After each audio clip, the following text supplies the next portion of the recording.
Okay, it is time, so I will activate YouTube now.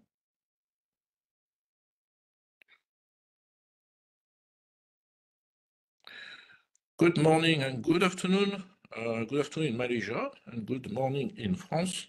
My name is Aurélien Lorange from the Corax Foundation, and today we'll have a match for the Inter-University Law Debate Tournament, 8th edition, day 2 of the group phase. So the two teams, they received the topic that was a week ago, and it is on a different theme than actually the first match that they already did 2 weeks ago. So this topic is around space law, and of course they will be debating today in order to have a chance to qualify for the 8th of finals already. So it is the second match out of 3 in this group H. So before we move, of course, to the match itself, I would like to ask each student to introduce themselves. So I will ask first Mr. Tivagar Tulasi Nathan in Malaya, University of Malaya. Welcome. Hello, yeah, nice to be here. Looking forward for the round. Thank you, welcome. As well, Miss Jeanne Lepers, welcome. Hi, so I'm Jeanne Lepers, and I'm in the first year of law study in France. Thank you, welcome. We have as well Mr. Pavandeep Singh. Welcome. Hi everyone, the name is Pavan. Good luck for the round. Third year law student. Thank you, welcome. We have as well Miss Jeanne-Eva Nguyen. Welcome. Hello, thank you. Same, I'm a first year student. Thank you, welcome. And we have Kenneth Shin Yi Wei. Welcome. Hi everyone, my name is Kenneth. I'm a third year student. Good luck for the round. Thank you. And we have Manon Samson. Welcome. Thank you for welcoming us. I am as well a first year law student, and we're very happy to be here. Thank you. We send greetings as well to the coach on the side of the University of Malaya. We have Dr. Naria Rosli, and on the side of Catholic University of Lille, we have as well Sarah Elsat and Claire Besson-Habert as coach for the French team. The topic which was sent a week ago to both teams was the legal principle of non-appropriation under the Outer Space Treaty should be reinterpreted to allow for private ownership of extraterrestrial resource. So we know now, of course, which positions they will have. I will share my screen for the allocation of positions, randomizer. So normally you should see my screen now. There are two chances, one chance to be in favor and one chance to be against the motion. I will activate now the randomizer. The team will be in favor, will be starting the match with the first introduction.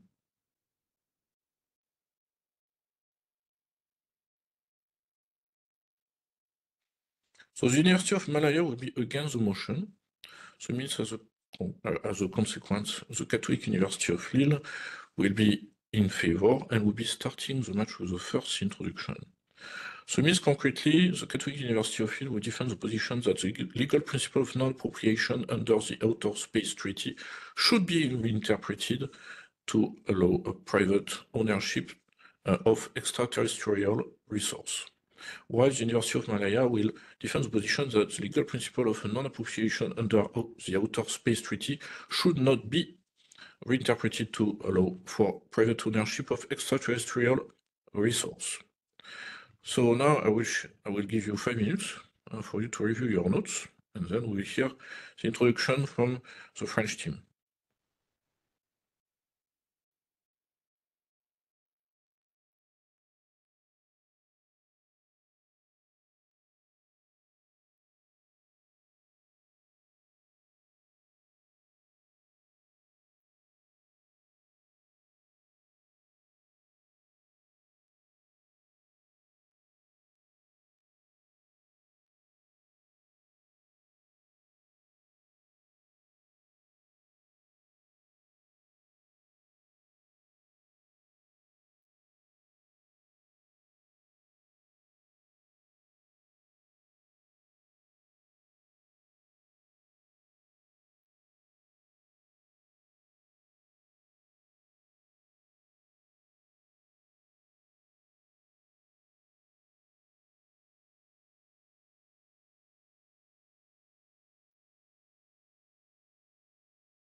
Here we are done with the 5 minutes preparation.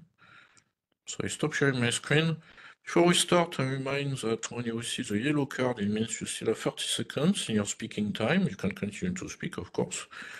When you see the red card, you may finish your sentence and not start a new one because it's the end of your speaking time. So now we'll start officially the match.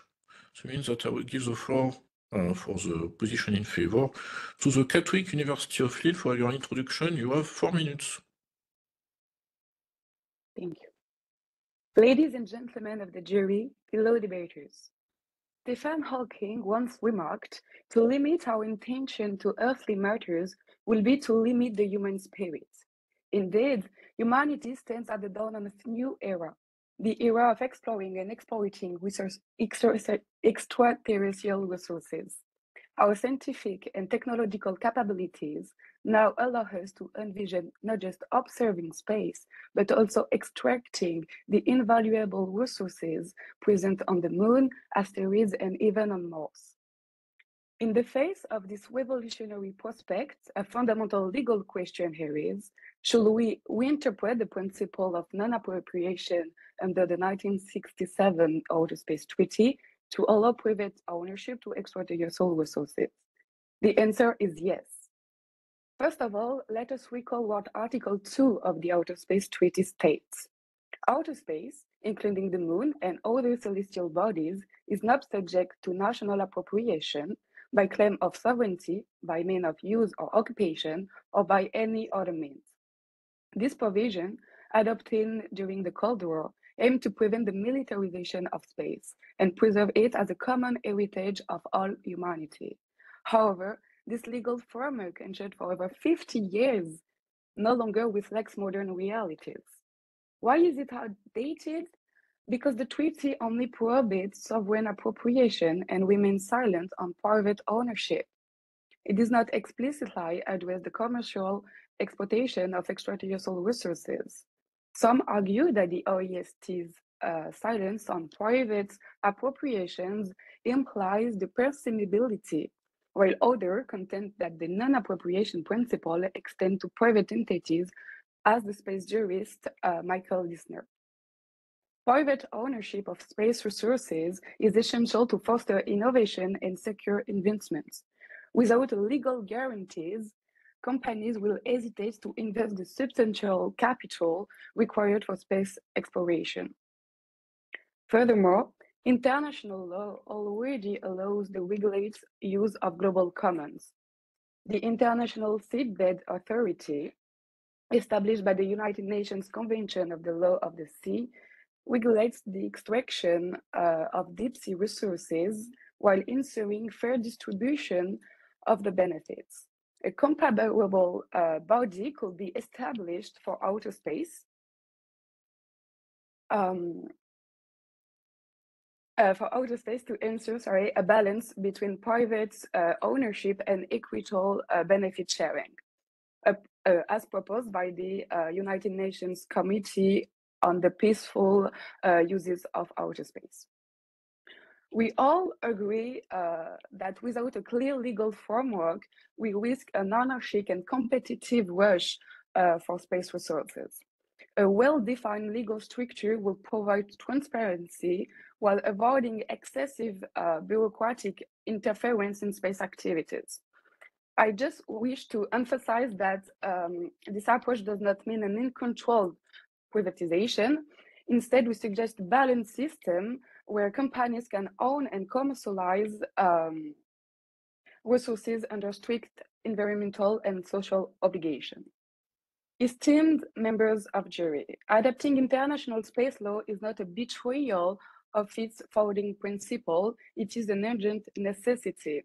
Space offers immense opportunities, but it must be governed by modern and pragmatic regulations.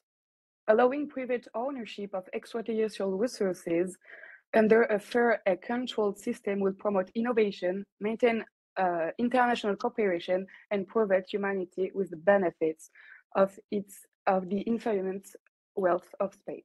Thank you. Thank you very much. Now we will hear as well the introduction by the team from the University of Malaya. For your introduction, you have 4 minutes.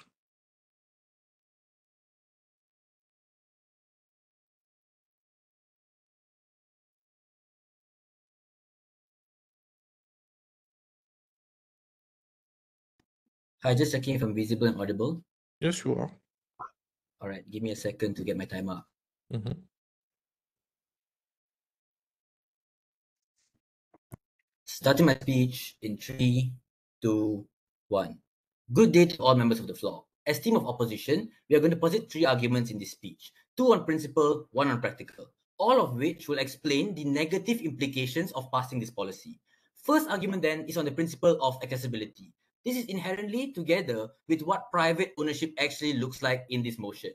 We think that private ownership here looks like ownership by any independent body. However, it is fairly intuitive that this ownership of extraterrestrial resources would be done by the world superpowers or extremely wealthy entities, either individually or as a cooperation. This assumption then is premised upon the fact that it's a reasonable fiat that the extraction of extraterrestrial resources is expensive and non-accessible to all nations around the world. Importantly, this is substantiated and proved by the Allied Market Research Analysis on asteroid mining established in 2019, which states that outer space mining would cost upwards of 9 billion US dollars. And this is something which not all countries are able to afford. Why is this important, Judge? This is important because this layer of argumentation illustrates that the accessibility of privately owning extraterrestrial resources is likely only going to be done by the top 1% of the human race. And at this point of time, only certain individuals benefit, not the world as a whole. This then leads me to my second principle argumentation, which is the principle of equality. This is directly after the principle of accessibility, as the Outer Space Treaty specifically in its declaration states that space is the province for all of mankind. And this is consistent with Article 4 of the Moon Agreement, which establishes a foundational principle that outer space should be accessible to all countries irrespective of their economical or technological capabilities.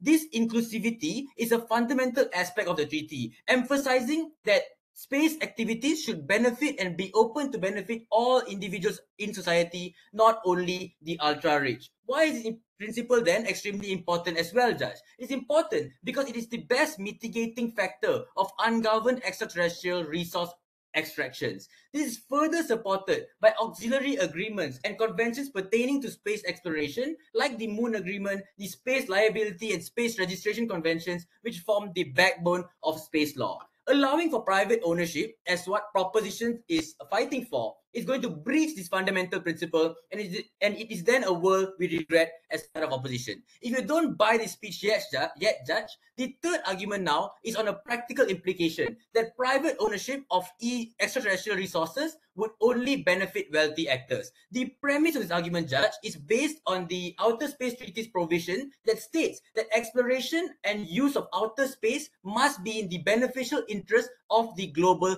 population. On a level of implementation of this, Judge, private ownership would reduce the likelihood of achieving this goal of the Outer Space Treaty. Two structural reasons why this likelihood is reduced. The first reason is very simple, is that states and corporations are heavily profit incentivized. As they bear the risk of investments for this extraction and its level of mining, they are likely going to carry out this extraction of ET resources for their own benefit, and crucially, it is then an act which is bound to occur when OST is extended to private ownership, and this is something which proposition has to concede as well. The second reason, however, is on accountability. Judge, ultra-rich corporations usually are backed by governments. Look at SpaceX and Elon Musk, 38 billion US dollars of governmental aid just for SpaceX. This is extremely important to note because these are the same states which are meant to be enforcing your international treaties. At a point of time, you can't hold these individuals accountable. You can't hold these corporations accountable. This leaves a high level of capacity for abuse to take place. And if proposition can't defend a world where this capacity is used by your ultra-rich, it is a world where economic disparity is likely to happen, a world of which opposition opposes. Thank you. Thank you very much. Now we move to the first rebuttals. We hear first the first rebuttal by the team from the Catholic University of Lille. You have 2 minutes. Thank you. So, University of Malaya, you mentioned that private ownership of space resources would lead to resource holding, inequality, and malabalancing.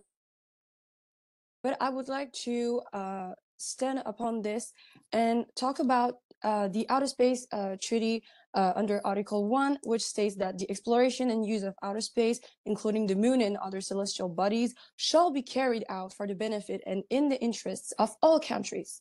However, this does not preclude commercial activity. Allowing companies to extract resources under the international oversight would increase economic output and make resources available for global use. Then you mentioned the Moon Agreement. Indeed, under Article 11.3, stating that neither the surface nor the subsurface of the moon nor any part thereof shall become property of any state. However, this agreement has been ratified by only 18 countries, none of which are major spacefaring nations like the United States, Russia, or China, which means that the lack of widespread ratification demonstrates that the global consensus does not oppose commercial space resource ownership. Furthermore, a concrete example would be the United States antitrust laws, the Sherman Act or the Clayton Act, that regulate monopolies on Earth, which was one of your concern. It means that similar mechanism could be developed for space. This allows commercial activities while ensuring that benefits are distributed. Suggesting a similar regulated space mining system could achieve equality. Furthermore, I would add that this is a dated treaty, which is unaligned with modern economic practices. The Outer Space Treaty was not designed to accommodate private commercial ventures in space. It discourages investment in space exploration, and as Schumpeter's theory of creative destruction posits, this introduction of private sector involvement spurs technology innovation. Thank you. Thank you very much. Now we hear as well the first rebuttal on the side of the University of Malaya. You have 2 minutes. All right, can I check that I'm both visible and audible? Yes, you are. Right, great. Starting in 3, 2, 1. A very good day to everyone present here today. There's 3 responses that I want to carry out exclusively to debunk their case. Firstly is a technical call out. There is a government burden here to illustrate how private ownership happens, insofar as first proposition does not illustrate how the actual accruing or appropriation of private ownership happens. They fail their burden. We tell you that the instance that you do carry out any forms of private ownership, you're susceptible to harmful business practices and harmful corporation tactics that harm individuals on the ground. The second response then happens on 3 layers. First proposition talks to you about Article 2 of the Outer Space Treaty that is ambiguous, that allows for ownership. Firstly, we think that this is untrue. It is intuitive that when it mentions in Article 2 that the state cannot own any extraterrestrial resources, space is a province of all of mankind, stated in the OST and Article 4 of the Moon Agreement. This means that corporations are unable to own any of these forms of ET resources as well. Without any form of amendment of the OST, which they have the burden to illustrate, there cannot be any form of ownership. Secondly, because of this ambiguity as well, there is a lack of policing. This knocks down second prop's responses onto us that there are other forms of laws that these people can likely accrue with. We tell you companies are able to exploit this lacuna of loss of governance at the point at which you are able to flip government's argument against them. We tell you firstly that companies are profit incentivized. Secondly, companies are able to lobby with their states in order to get out of trouble. But thirdly, it's extremely hard to sanction companies in the first place because of the shifting of headquarters in the first place. All of this mechanism is even able to outweigh lobbies, which is why we tell you all of these harmful business practices are likely to happen. But thirdly, the UNCLOS allows for deep sea extraction coming out from first prop. We tell you UNCLOS sets out guidelines to mine in deep sea, set in the provision of 192, 1941, and Article 208. Note that the OST and UNCLOS both have no explicit guidelines onto open ownership, onto open extraction of resources, insofar as there is no form of guidelines explicitly telling you to legislate laws, and they don't illustrate these laws. That is why we take a clear win on opposition. Thank you very much. Now we have the second rebuttal on the side of the Catholic University of Lille. You have 2 minutes. Thank you very much. I'll be starting my timer in 3, 2, 1. So I would like to speak about one of the terms that you used in your introduction. You used the terms worst powers. Now that is incredibly strong terms, and who are you to judge what power is good and what power is bad? Furthermore, the current legal state already goes in the direction for reinterpretation of the treaty. Indeed, law must not be stagnant. As we know, it is a living, evolving body, and refusing evolution would be refusing societal and scientific evolution. It would be living in the past. You are denying this already starting evolution of international law. So as Jeanne stated in her introduction, and as we have brought up in many, many times, the UNCLOS. So precedents in international law show that many proponents argue that international laws have already allowed for private ownership of natural resources in other domains, such as the UNCLOS. And even though you said that the UNCLOS does not specifically state, there is a legal vacuum and we cannot interpret willy-nilly as we seem. Law is something that is precise, and that is why we want to legislate. Furthermore, many countries have already legislated on the matter. National laws such as the US Space Act of 2015 and Luxembourg's 2017 law already allow companies to own and sell space resources. These national laws have created legal clarity for private actors, enabling companies like Astroforge and Deep Space Industries to develop asteroid mining ventures. So in this sense, we need a clear legal framework, and that is why we must reform this. Space exploration is already unjust. And even though you said it's very sad, but even though you said that we must fight for justice, let me remind you that there are only 35 modern rocket launchers in the world, and not all countries already have access to space exploration. It's unfair, but it is the way it is. Countries rely on each other, and that's why your argument does not hold up. Treaties are already violated and not applied, so as you said yourself, we need to legislate, and that is what we are defending today. Thank you very much. Thank you very much. Now we hear the second button on the side of the University of Malaya. You have 2 minutes.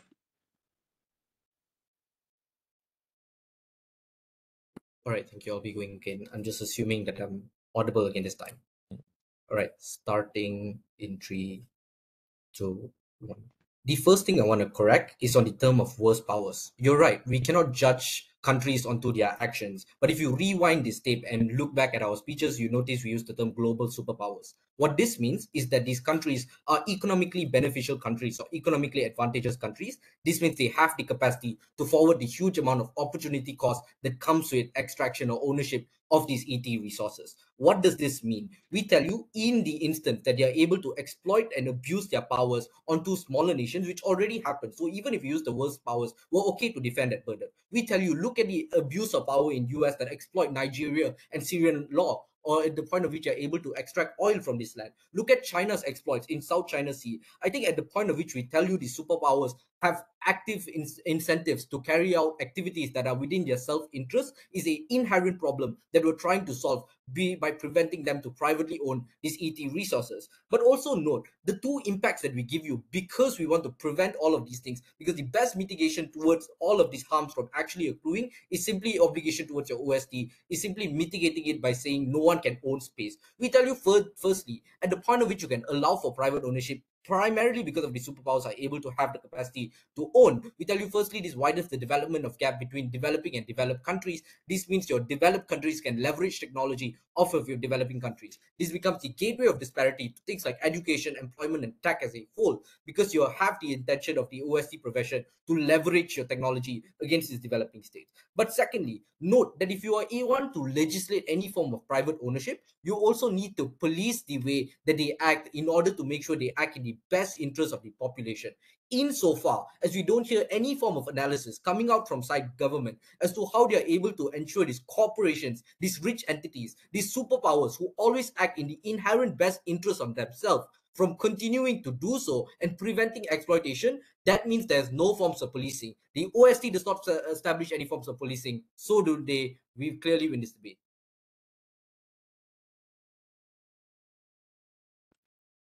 Thank you very much. Now we are reaching the conclusions. We hear first the conclusion from the team from the Catholic University of Lille. You have 2 minutes. So to start above us, discovery and the limitless potential of human ambition. Yet today, we stand at a crossroads. Will we allow outdated legal barriers to shackle us to Earth, or will we embrace the future and take our rightful place among the cosmos? The Outer Space Treaty was written in an era of Cold War paranoia, an era when space was the exclusive domain of states. But the world has changed. Space is no longer just a realm of governments. It is the next great economic revolution. The refusal to reinterpret the OST is not an act of prudence. It is an act of stagnation, a rejection of the very progress that has defined our species. So what future do we envision? A future where resources that could power entire civilizations, helium-3 for limitless clean energy, or platinum group metals that could end Earth resource scarcity, lie untouched due to legal inertia. Do we truly wish to condemn humanity to remain bound to a single planet, limiting our potential? History has shown us that progress does not wait for outdated law to catch up. It demands bold vision and the courage to adapt. So the United Nations Convention on the Law of the Sea has already provided led to the groundwork. And the Hague's Working Group recognition of priority rights demonstrate that international law is evolving to meet the demands of the time to act now. This is not just a legal debate. It is a moral imperative. Let us reinterpret, regulate, and innovate, ensuring that space remains not an inaccessible void, but a thriving domain of human achievement and prosperity.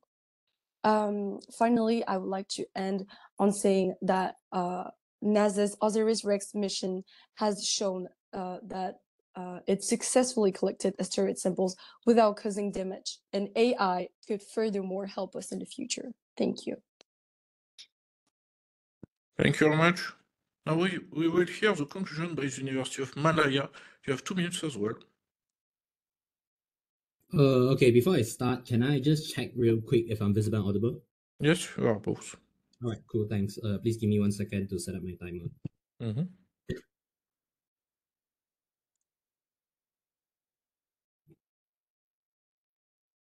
Okay. Starting my speech in 3, 2, 1.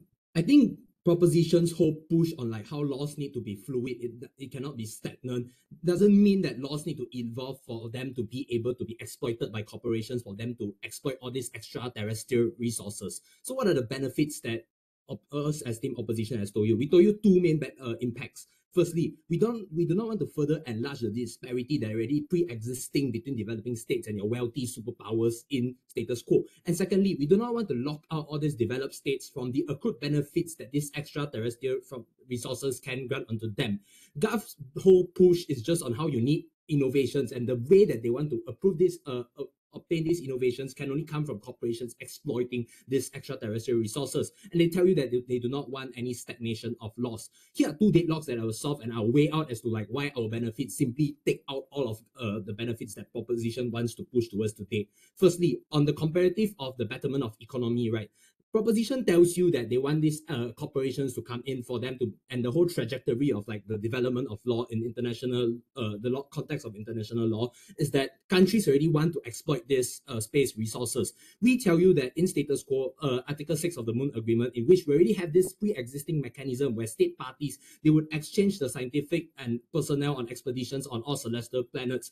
And we tell you that our form of exchange of information is better. Even if it means on a scale of innovation, we do not have the speed of these private corporations, we tell you it's okay because we ensure an equal playing field that exists between these developing states and these global superpowers. And we tell you that we protect the most vulnerable states. Secondly, on the clash of accountability, I think proposition never provide to us any mechanisms as to how they want to safeguard these space resources from being exploited by these private corporations. They never give you mechanisms on how you can stop lobbying from these major corporations onto those major superpowers to simply screw over these developing states that are extremely vulnerable. This is where we win this debate, by filling in this gap, and we tell you how private ownership looks like and how they're extremely malevolent, they're not beneficial.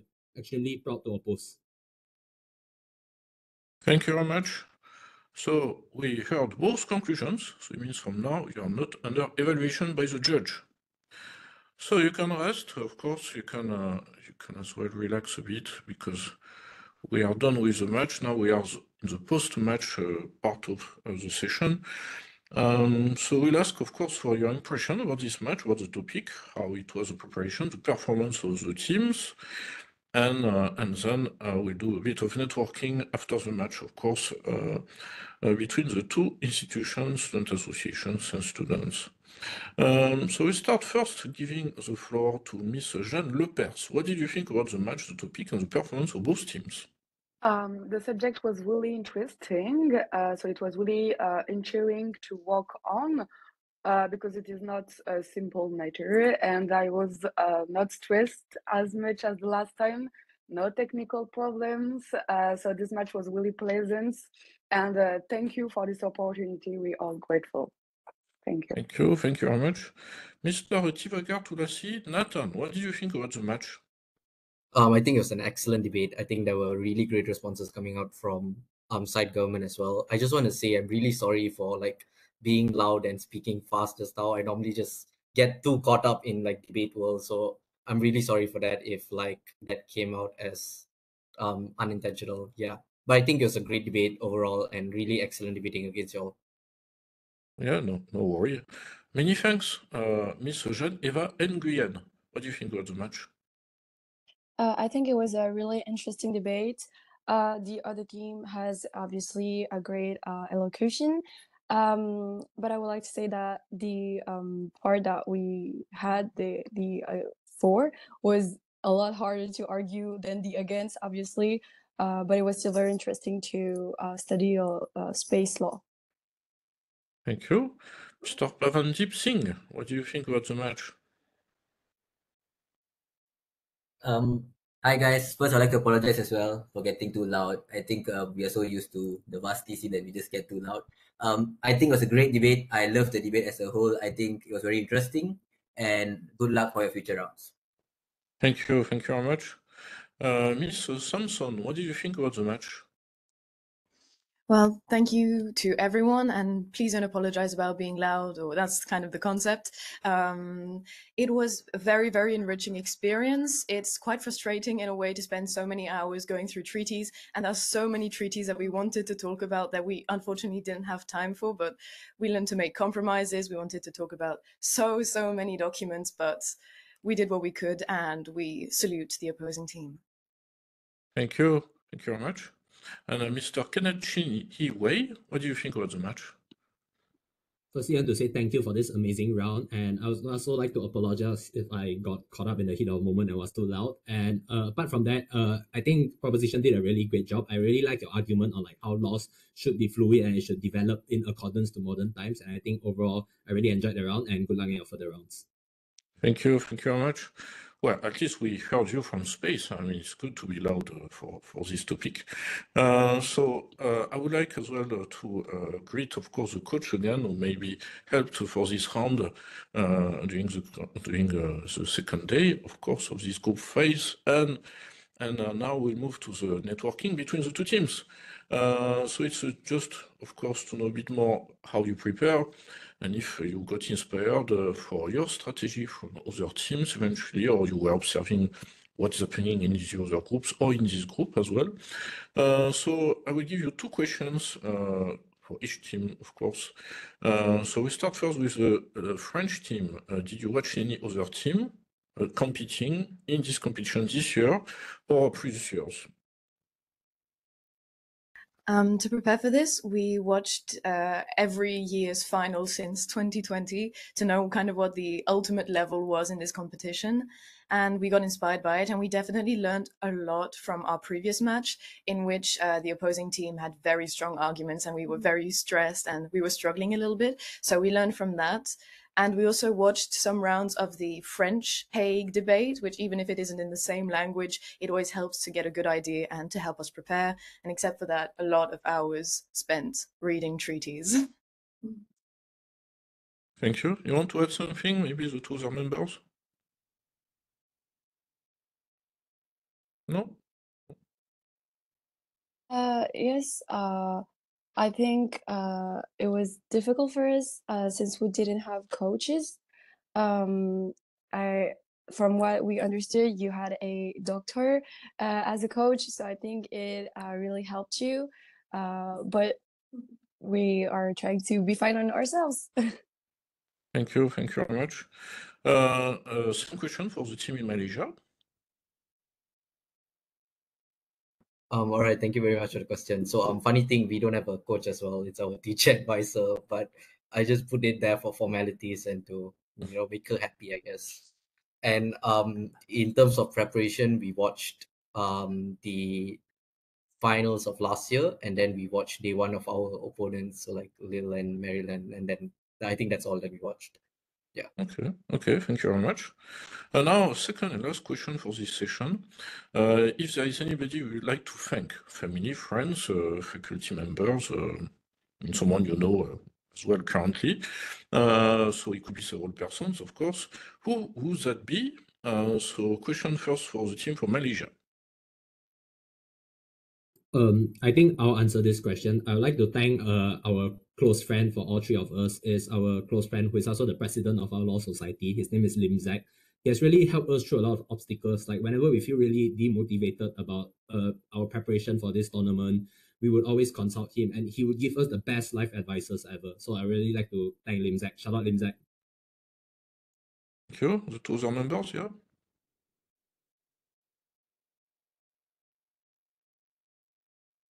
Yeah. Mr. Nathan, you want to thank someone, or family, friends, or? Oh yeah, so I think I'd like to thank our close friend Kavinesh as well. I think he helped us a lot in giving us moral support, I guess, when he's around with us. Yeah. Thank you very much. Same question for the French team. Who wants to start? It's quite complicated to choose who to thank in these moments, but I would say I first of all want to thank Geneva and Jeanne, because we've kind of been a team since the beginning of this whole adventure, and we've divided the work equally, and we've always been a good team. So those are the people I would like to thank. Mm-hmm. And the two other members, you want to add something as well? We would also like to thank the Yale Society president, who has participated to the Hague tournament last year in English as well. And since we lacked coach, she really helped us understanding first how it worked, like the preparation of the speech and the formalities, and helped us get through our searches in a way more efficient way. Okay. And she also lent us this room, which is a plus. Okay, yes. Thank you. Many thanks. That was a great second match. I guess now you know more about space law, because it's not something you learn usually in bachelor studies, but yeah, maybe it gives you some inspirations for internship and jobs as well in that field. So now we will move towards the third match. You will have a third match which will be on the different theme, different area of law, and it will be on international trade law this time. So yeah, trade of goods and etc. You will know, of course, the topic a week in advance by email. And of course, you will meet the last team that we did not meet in that group yet. So for Lille, that will be the University of the South Pacific, so the Fijian team, and the match will be on the 19th in the evening for the French team. And for the Malaysian team, you will meet, of course, the university in the US. That will be, of course, for you in the morning. Yeah. And for the American team the day before. So that will be on the 25th from what we have. So many thanks again for this match, and we will of course issue the results once the pre-judge are done with grading. That will be next week, because we give them as well the weekend if they want. They can watch and rewatch the match, and of course you will receive the topic indeed for this third match. So it was great. It was an honor to host you for this match, and of course wish you a great rest of the day and weekend, because it's almost the weekend as well. So many thanks in Malaysia, many thanks in France, and we keep in touch. Yeah? Thank you. Thank you. Bye-bye. Thank you. Thank you. Bye. Bye. Bye. Bye. Thank you, everyone. Bye. Thank you.